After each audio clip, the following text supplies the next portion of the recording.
I think today everyone is somewhat familiar with the phenomenon that is Wattpad, especially through books turned into films like After or The Kissing Booth. So I thought, what about other books that originally were Wattpad stories and then turned into published books?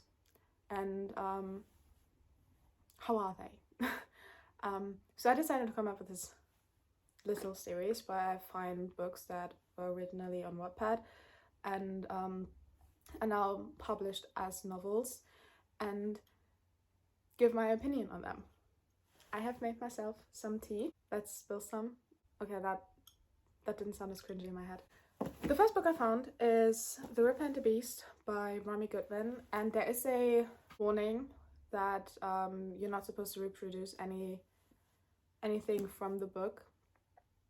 And I'm a little paranoid that this would count as reproducing, so I can't really read out some scenes that stuck out to me, but I will link the book in the description below, and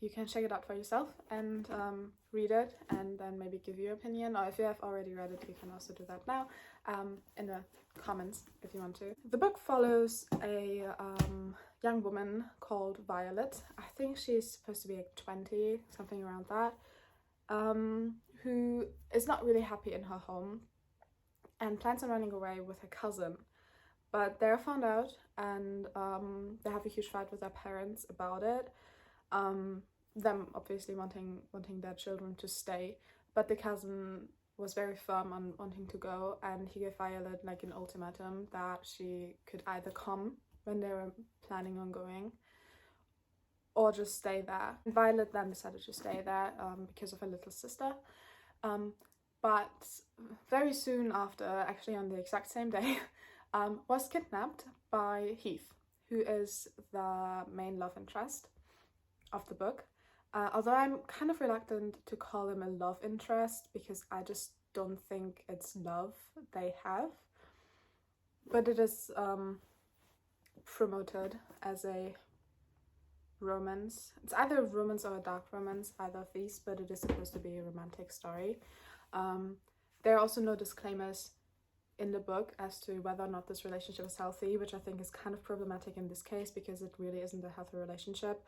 It's actually quite far from being a healthy relationship, and we kind of know that already in the beginning of their relationship, because firstly he kidnaps her, which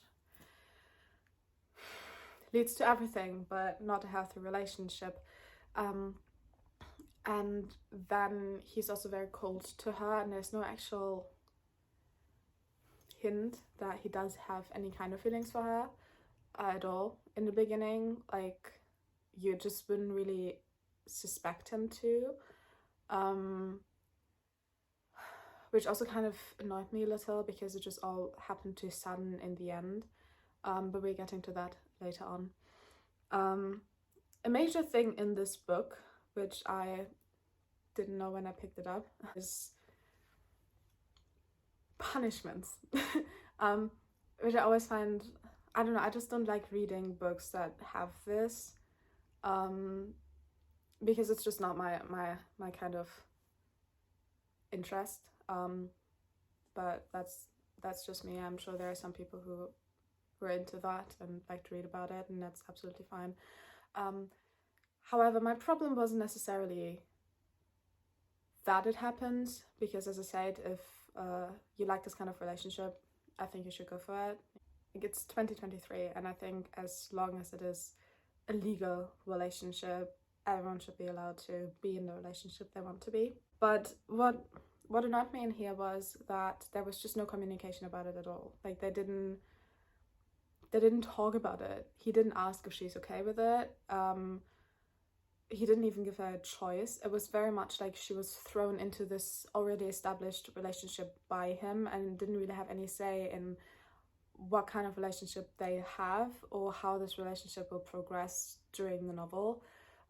It was just always very much he wants to do something, so she does it, which just didn't really sit right with me in general. I don't really like if somebody has like the upper hand in a relationship, because I just don't think it's healthy if it's not established, if you know what I mean. Like, it's like very important to communicate and talk about these things in a relationship, and they just didn't do that.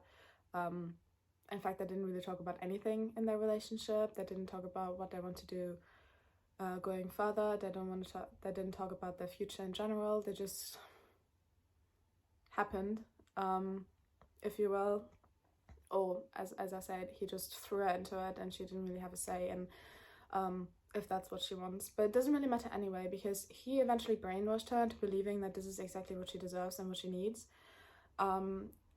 And that's like a huge red flag. Like, he didn't sit her down and say, hey, you're okay with that kind of relationship? Is there anything you want? Is there anything I could change? Is there anything I could make different? Nothing. It's just, you deserve to be punished. And he said that so often that eventually she was like, yeah, he's right. Although she really didn't. It just didn't. It didn't sit right with me. I didn't like that at all, and I just didn't like how he just pushes all of that onto her without actually considering her in this. So yeah, that was the first thing. That was one of the first things that just blew me off. And the second thing is consent in this story. I think it's not really there, because she's kidnapped by him and she develops Stockholm syndrome because of that. So I don't really think she's in a state where she can give actual consent, if that makes sense. But there's also one scene where he just continues pushing himself onto her, although she said that she didn't want it and that she doesn't want him to touch her. But he's like, well, you let me do it yesterday. And I don't understand why people use this argument, because consent is nothing you have for a lifetime.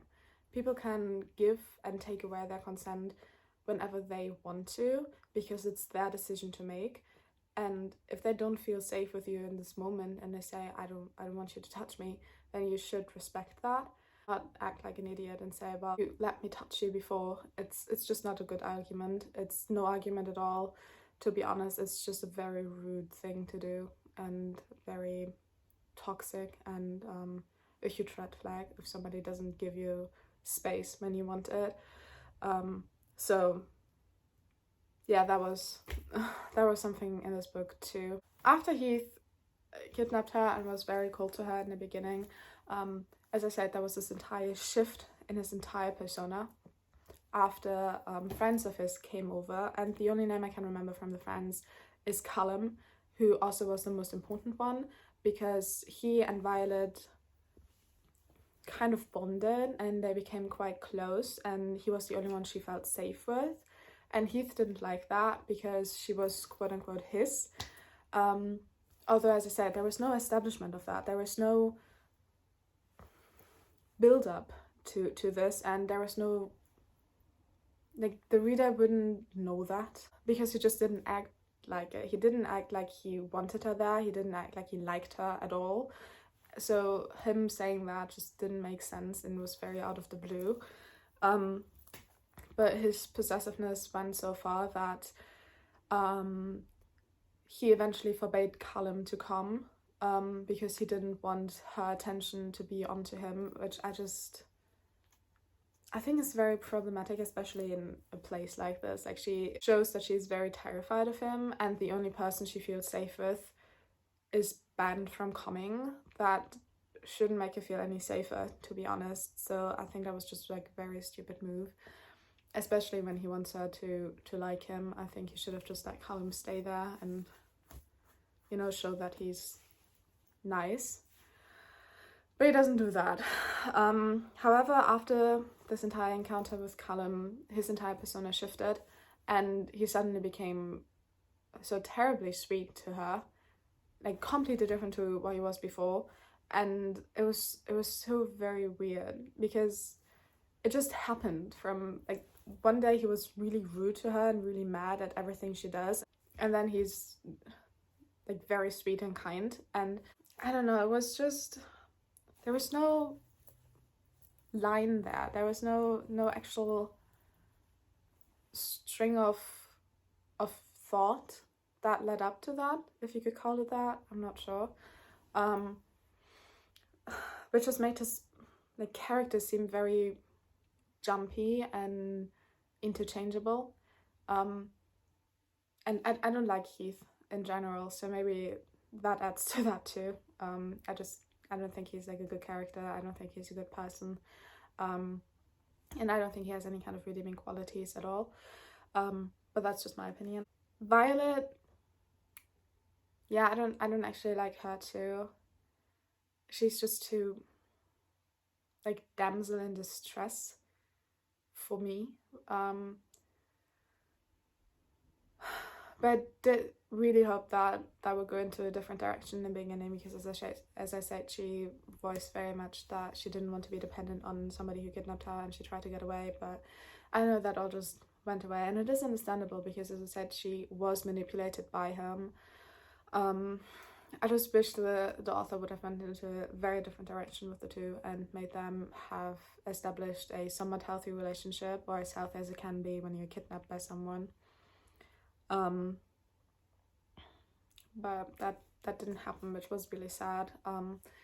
Because the story itself it's a good idea. It's like the plot is good, but I don't know, the execution was a bit lacking. Speaking of the plot, it's basically that after Violet and Heath got together, we learned that Heath took her to protect her from a serial killer that is going through her town, who apparently has like a huge interest in her. And he tried to kidnap her as a child, but that didn't work because there was a young boy saving her. Little spoiler, but I think it's a quite obvious one. The little boy is Heath. And that's like revealed in the end in a very, to be honest, quite cringy scene of him telling her, and then she's like, well, he's been my savior forever. And I don't know, that just I don't like this trope that there is somebody saving someone all the time, and that there's somebody who has to be saved all the time because they can't protect themselves. That's just, I don't know, I prefer reading about somebody who eventually like learns to protect themselves, and then it's like, you know, I can fight my own battles, and does that successfully. I don't know, I like this more, but that's like my personal opinion. There probably will be people who really enjoyed this, that it's like a cohesive thing that he took care of her and protected her from this ripper from the very beginning. I just personally didn't really like it, but again, that's on me. However, eventually we also learn who the Ripper is, and that Heath was hunting Saint Ripper and wanted to end him, like his murdering times. And then Violet also finds out who the Ripper is and decides to go on a I like to call it a Bella Swan quest, because it reminded me a lot about the scene in Twilight where Bella decides to go after the vampire on her own, because ultimately it was kind of exactly that scene just without a vampire, but it was the same. So she went there, and then Heath came to rescue her after everything went down with the Ripper and she was about to be murdered, and they left, and the serial killer was caught, and everything worked out well. They ended up being happy together, or as happy as they can be, and Violet and Heath became a official couple, I would say. Now there's not really a end of conflict with the parents. The cousin, I think, also is never really mentioned again, which was kind of sad. I would have liked to, you know, learn what happened with the parents afterwards, but that didn't happen. And I think it was also kind of hinted on that the parents thought that she left with her cousin during the book, so maybe they just decided to roll with that. I honestly don't know that, but they did stay together, and she kind of moved into the cabin with him, or in like a house or something. And they had their happily ever after. And that was basically the entire plot of The Rip and the Beast. Now the book is called The Rip and the Beast for the serial killer after her and the beast who saves her from that. I think it's like a hint to Beauty and the Beast in a way, but I'm not too sure about that. It's just what I would think of, because it felt very much like it. She continuously calls him her beast. He calls her baby girl, which I couldn't take seriously. I really don't like this nickname. It's probably one of the worst nicknames you could give your significant other, but that's again my opinion, and there are probably a lot of people who find it cute or endearing, and if you do, let your partner call you that. I don't care. I don't really like reading about it because it always feels very, I don't know, kitschy, I'd say. So there are multiple issues I have with this book, as you probably have already realized. One of which is the relationship, because it is a very toxic one. It is Stockholm Syndrome and codependent relationships, which never work out well. I also don't think that she actually loves him. I just think that she's dependent on him, and he managed to brainwash her enough for her to think that she loves him. I also don't think that he loves her, actually. I think he just desires her and feels like lust for her, but I don't think it's actual love from either sides. But I can't really say a lot about him because we only have her point of view. We don't really learn about his thoughts, so that's just, you know, my opinion, my thought of what I've read, that he just wants to control her and like subconsciously doesn't love her. I think he does think that he loves her, but I just don't think he really does on like a deep level. And she definitely doesn't love him, because Stockholm Syndrome, I think, is also very romanticized in our society, but it isn't really love. It's just your brain thinks you're in love, but I don't think you are, especially not in a relationship like that, because as I said, there's no communication, there's no safety for her, I would say. Like, he's always like, I'll keep you safe, but the entire time I thought, yeah, she should be kept safe from you too, though. But the entire time I was like, yeah, well, she should be kept safe from you too, though. So I just don't think that's a good sign. The entire relationship just felt very unsafe for me personally.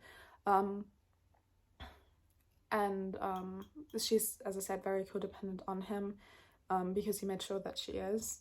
He made sure that she stays with him and that she binds to his will, and it just didn't feel right to me at all. So the relationship obviously is a huge problem. The plot was a good idea, as I said. I think the idea of somebody trying to save you from a murderer and then you fall in love during that time is a cute idea, and would work very well for like a thriller with like a romantic twist. It was just not really well executed in this book, because of the immediate description of the power dynamic, and there was no way out of it. There was no way that they could have a healthy, equal relationship, which you could feel immediately, which was sad, because as I said, the plot had huge potential if you would have done it a bit differently.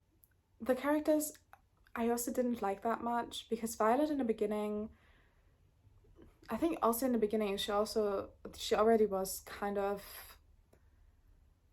flat. Like, you don't really learn a lot about her interest. You know that she reads, but that's kind of it. And she's like very submissive to everyone. She just does what she's told. Which I personally I don't enjoy in a character. But again, that's my personal opinion. I didn't really like her that much. I was rooting for her in the beginning because I really hoped that the author would go into a different direction with the character that would have made her a bit more likable. But that didn't happen, so maybe I was just so disappointed that now I thought that I don't really like her that much, but it's just my disappointment projecting onto that. That could be one of these. So I don't really have a huge opinion on Violet. Heath, I just really didn't like. I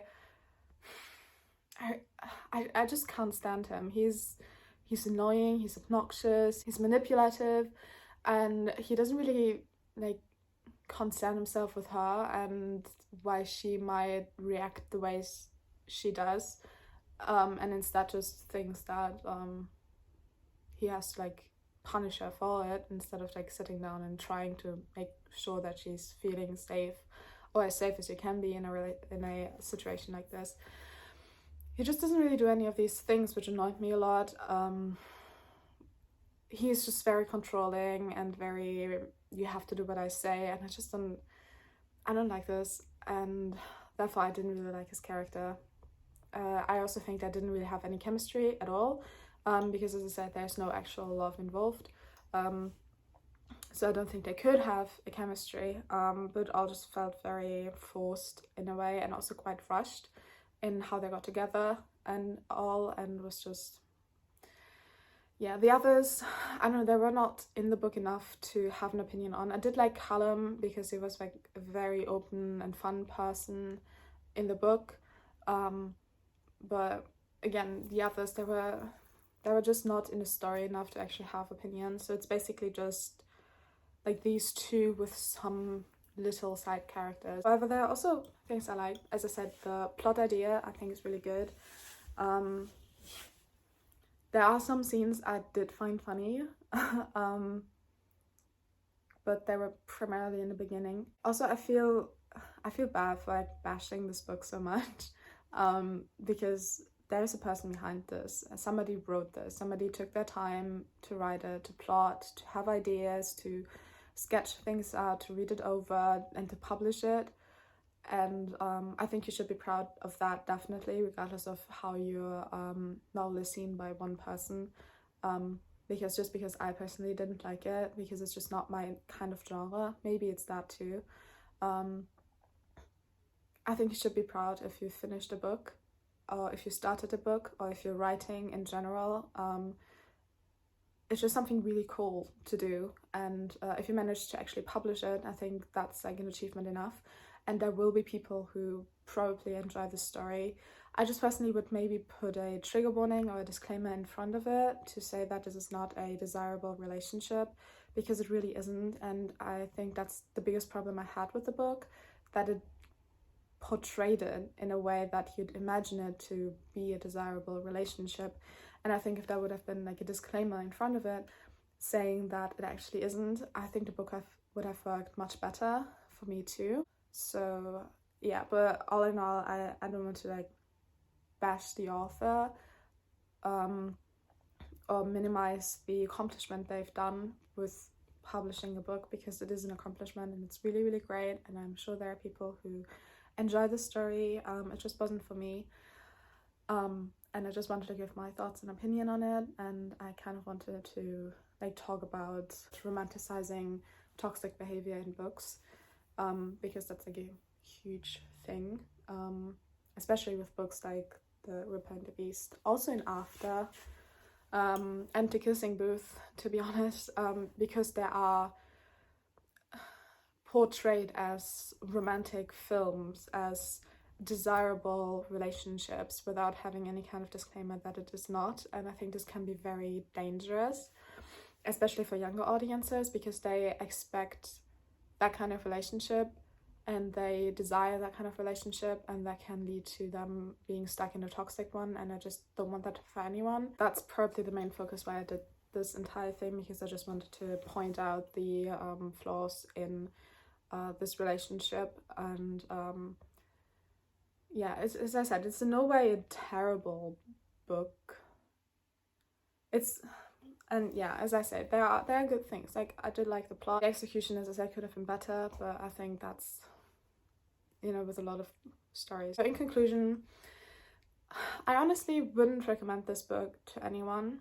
But if you do want to read it, as I said, I will put a link in the description box, so you can build up your own opinion. I do think that the author should be proud of themselves just for having published a book, because that is, as I said, a huge achievement. But I just didn't like it. I didn't like the relationship, I didn't like the dynamic, I didn't really like the characters. It just all felt very flat and superficial. Well, that was my first episode of a, I think, continuous series where I talk about books I found on Wattpad that are published as actual novels now, just because I want to see how they are, and if there maybe are some that are actually good, because I've been on Wattpad as a teenager and I did find some books I did enjoy, so kind of hoping that I find books that originated on Wattpad that are really, really great, because I think they deserve to be published as well. I hope you enjoyed this video. If you did, you can like it and subscribe to my channel if you want to see more. If you've read the book, or if you read any other Wattpad book, you can leave your thoughts and maybe recommendations in the comments. I hope you have a wonderful week, weekend, or rest of the day whenever you're watching that. And I hope I see you in my next video. Bye!